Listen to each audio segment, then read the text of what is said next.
Engineer Mirza پہ فتویٰ دیا ہے انہوں نے، مفتی صاحب نے. کیا 1.25 ارب سے زائد مسلمانوں کا یہ کنسیپٹ اور عقیدہ نہیں ہے کہ رسول اللہ کے سارے صحابی جنتی ہیں؟ وَكُلًّا وَعَدَ اللَّهُ الْحُسْنَىٰ، کیا یہ قرآن کی آیت نہیں ہے؟ کیا جن کے بارے میں مرزا اپنی زبان کو دراز کرتا ہے، امی عائشہ کے بارے میں، سیدنا زبیر کے بارے میں، سیدنا طلحہ کے بارے میں، کیا ان کو عشرہ مبشرہ کو جنت کی بشارت نہیں دی؟ رسول اللہ نے کہہ کے جنتی ہیں. اس نے یہ دعویٰ کیا تھا کہ یہودی کہتے تھے رسول اللہ صلی اللہ علیہ وسلم کل کے چھوکرے ہیں.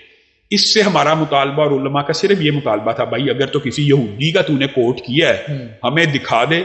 آج تک کسی یہودی نے یہ جملہ نہیں کہا، یہ بھی میں آپ کو بتا رہا ہوں اور ہمارا چیلنج ہے.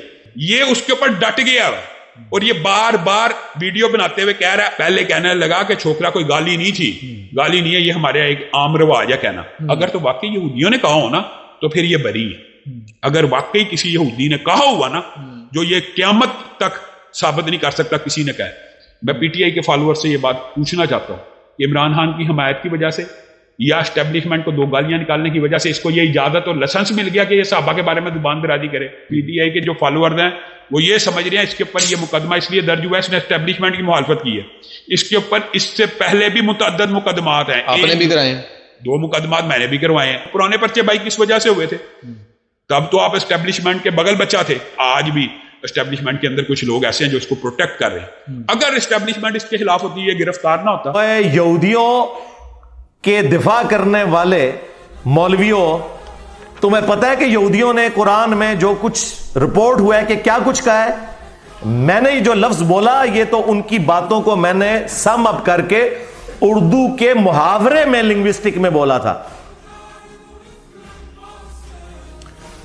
قرآن میں سورہ المنافقون جو منافقین سے متعلق ہے اس میں آتا ہے کہ عبداللہ ابن ابی نے کہا کہ جب ہم عزت والے مدینے میں داخل ہوں گے تو مدینے سے نبی صلی اللہ علیہ وآلہ وسلم اور ان کے اصحاب ان کا ذکر کر کے کہا کہ ان ذلیلوں کو ہم مدینے سے نکال دیں گے. نعوذ باللہ. یہ یہودیوں نے کہا اور قرآن نے نقل کیا اور پھر ساتھ فرمایا کہ بے شک عزت اللہ اس کے رسول اور اہل ایمان کے لیے، لیکن منافقین بے خبر ہے اس بات سے. اور بخاری میں بڑی تفصیل کے ساتھ حدیث ہے، زید ابن ارقم نے یہ بات سن لی تھی، انہوں نے نبی علیہ السلام کو شکایت کی تو عبداللہ ابن ابی نے جھوٹی قسم کھا لی کہ یا رسول اللہ میں نے کوئی آپ کے بارے میں ایسی بات نہیں کی، حالانکہ کی بھی تھی. تو نبی علیہ السلام نے وہ جھوٹی قسم کو ایکسپٹ کر لیا، آپ کی شفقت تھی. لیکن وہ صحابی اتنے غمناک ہوئے کہ اللہ تعالیٰ نے ان کی دلجوئی کے لیے قیامت تک کے لیے قرآن میں آیت نازل کر دی اور اتنا گستاخانہ جملہ اللہ نے نقل فرمایا کہ یہودی کہتے تھے کہ جب ہم عزت والے مدینے میں داخل ہوں گے یہاں سے ذلیلوں کو نکال دیں گے. اسے کہا جاتا ہے نقل کفر، کفر نہ باشد، یعنی کفر کی نقل اتارنا کفر نہیں ہوتا. یہ بکواس اس نے کی. وہاں موجود تھے ایک نوجوان زید ابن ارقم، انہوں نے جا کے حضور کو بتا دیا. حضور نے بلایا، نہیں جی جھوٹ پتہ میں نے نہیں کہا، یہ چھوکرے نے پتہ نہیں کہاں سے سن لیا، یہ چھوکرا کیا ہے یہ، اور آپ اس کی بات مان رہے ہیں میرے معاملے میں. خاموش رہے حضور. پھر یہ آیات اتر گئی جس نے چھوکرے کو صحیح ثابت کیا کہ کہا انہوں نے. حضور نے فرمایا کہ لڑکے کے کان میں غلط نہیں سنا تھا. پھر یہ آیات اتر گئی جس نے چھوکرے کو صحیح ثابت کیا کہ کہا انہوں نے. حضور نے فرمایا کہ لڑکے کے کان میں غلط نہیں سنا تھا. پھر یہ آیات اتر گئی جس نے چھوکرے کو صحیح ثابت کیا کہ کہا انہوں نے. حضور نے فرمایا کہ لڑکے کے کان میں غلط نہیں سنا تھا. پھر کافر کہتے تھے یہ مجنون ہے، نعوذ باللہ، یہ شاعر ہے، یہ دیوانہ ہے، اسے پریشان خواب آتے ہیں، اس نے ایک اجمی غلام رکھا ہوا ہے جو اسے پڑھاتا ہے. اور سب سے بڑھ کر ہماری ماں سیدہ عائشہ سلام اللہ علیہہ کے اوپر تہمت لگا دی. یہ سارے الزامات اگر میں قرآن سے بیان کروں تو آپ یہ کہیں گے کہ میں نبی علیہ السلام کی توہین کر رہا ہوں. شرم نہیں آتی؟ چشتی رسول اللہ پارٹی بڑے تبدے جے کہ ساڑھا نائے کیوں رکھیا ہے. ہاں ہوں 90 لاکھ بول جائے گا تو انہوں. ہاں 90 لاکھ دفعہ تے انشاءاللہ چشتی رسول اللہ میں بھی کہہ بیٹھا کیونکہ میرے ویڈیوز تے تو انہوں پتہ لکھیں جانیاں نے. ہاں تو 90 لاکھ تو زیادہ دفعہ تے میں کہہ چکے ہیں وہاں یہ پارٹی چشتی رسول اللہ پارٹی. اچھا کہتے ہیں یہ چھوکرا لفظ بول دیا. چھوکرا لفظ اردو کے اندر ینگ بوائے کے لیے استعمال ہوتا ہے اور یہ قرآن میں لفظ موجود ہے. جب سورۃ الانبیاء میں آیا کہ ابراہیم علیہ السلام نے ان کے بت توڑ دیے نا اور بڑے بت کے کندھے کے اوپر کلہاڑا رکھا, اور پھر ان کے بزرگان دین نے جب آپس میں میٹنگ کی کہ ایک نے ساڑھے بزرگان نال کام پایا ہے, انہوں نے کیا ہے ایک چھوکرا ہے جدا نا ابراہیم ہے, اے اس دی شرارت لگ دی ہے. پھر سورۃ البقرہ میں, سورۃ الانعام میں اللہ تعالیٰ نے نبی علیہ السلام کے بارے میں فرمایا کہ یہ یہودی ان کو اس طرح پہچانتے ہیں جس طرح اپنے بیٹوں کو. اور یہی بات میں نے اپنے لیکچر میں کی تھی کہ یہودی نبی علیہ السلام کو ان کے بڑے بڑے پادری سفید داڑیوں والے انہی مولویوں کی طرح وہ نبی علیہ السلام کو عزت اس لیے نہیں دیتے تھے, وہ کہتے تھے کہ یار یہ تو ہم سے آدھی عمر کا بندہ ہے, ہمارے بچوں کی مانند ہے. اور اس میں نے جملہ بولا تھا کہ یہ کل کا چھوکرا آ کے ہمیں سمجھائے گا, یہ یہودی کہتے تھے.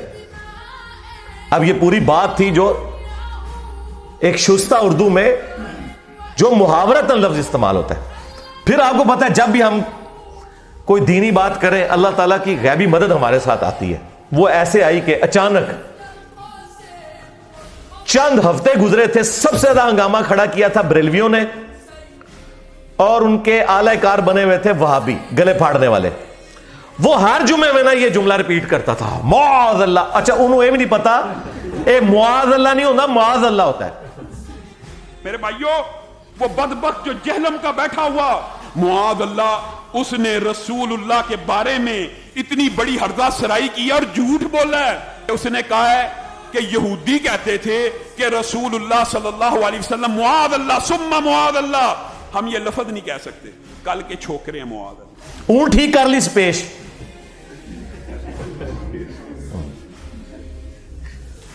ہاں وہ جو صحابہ کا نام ہے نا معاذ ابن جبل, اس میں پیش آتی ہے, لیکن معاذ اللہ میں زبر آتی ہے.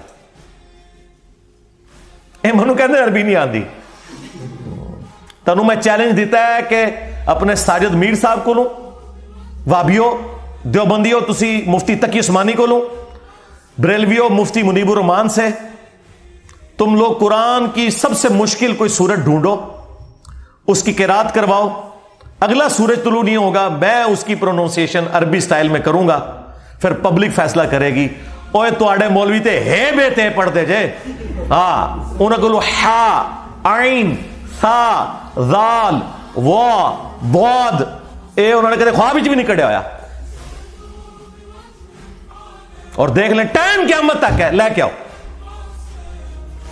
اللہ کی غیبی مدد کیسے آئی کہ وہابیوں کا سب سے بڑا مولوی جو تمام رمضان نشریات میں تمام چینلز پہ بیٹھتا ہے, اور رات کو میرے ساتھ جی ٹی وی پہ بیٹھا ہوا تھا, صلح حسن پہ میں نے ان کی طبیعت صاف کر دی ہے, چیخاں کھڑائیاں نے انہوں نے, میں انشاءاللہ ویڈیو آنا لی ہے. تو اس سے نہ سوال کیا جدے میں کسی نے کہ جی یہ جو دیوبندی ہمیں بڑا تنگ کرتے ہیں ہمارے اسٹوڈنٹس کو, وہابیوں کو, اہل حدیثوں کو, اور یہ کہتے ہیں یہ بچے بچونگڑے آ کے ہمیں سکھا رہے ہیں. تو پتہ خلیل الرحمان جوید نے کیا جواب میں کہا کہ یہ تو ہمیشہ ہوا ہے, جب کبھی کوئی نبی کسی امت میں گیا دعوت لے کر, تو اس امت کے جو بڑے بزرگ ہیں نا وہ کھڑے ہو جاتے تھے نبیوں کے مقابلے پر اور کہتے تھے کہ کیا یہ داڑیاں ہم نے دھوپ میں سفید کی ہیں, یہ کل کا چھوکرا آ کے ہمیں سمجھائے گا. ہائے ہائے, 1,24,000 انبیاء انہوں نے چھوکرا کیا ہے. دنیا میں آنے والے ہر پیغمبر کے ساتھ اس کی قوم نے جو پہلا اعتراض کیا بنیادی وہ یہی تھا کہ ہمارے باپ دادا پاگل تھے, انہوں نے کیا داڑیاں دھوپ میں سفید کی تھی, کیا ان کو کچھ پتہ نہیں تھا یہ کل کا چھوکرا آ کر ہمیں یہ سمجھانے لگا ہے دین, یہ کل کا چھوکرا آ کر ہمیں یہ سمجھانے لگا ہے دین, یہ کل کا چھوکرا آ کر ہمیں یہ سمجھانے لگا ہے دین. اس کے اوپر کسی نے 295C نہیں کٹوائی, نہ اپنے نے اوڑا گلا پھاڑ دا جے. جس میں چیلنج کیتا ہے تو کدے بھی مبالے علی حدیث مسلم شریف دی بیان ہی نہیں کر سکتا, کیونکہ وہ ذکر ہے کہ تیرے ماموں نے مولا علی علیہ السلام کے اوپر سب و شتم کروایا. یہ کہتے ہیں جی سب و شتم وہ تنقید ہوتی ہے, آپ کو نہیں پتا.